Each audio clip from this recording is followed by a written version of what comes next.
Hello, good afternoon. My name is Mónica Alexandra Duarte Parra. I am a student of Environment Engineering. I am going to tell you my experience. In the year 2010, I had a terrifying experience. I lost about an hour in the elevator of the complex where I live.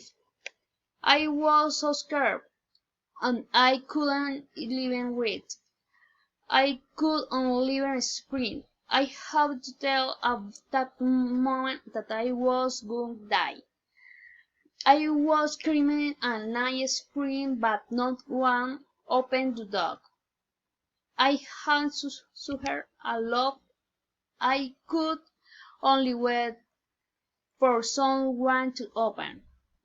I tried to do that didn't happen. I called my mother, but covers did not allow it. I could not avoid to fright.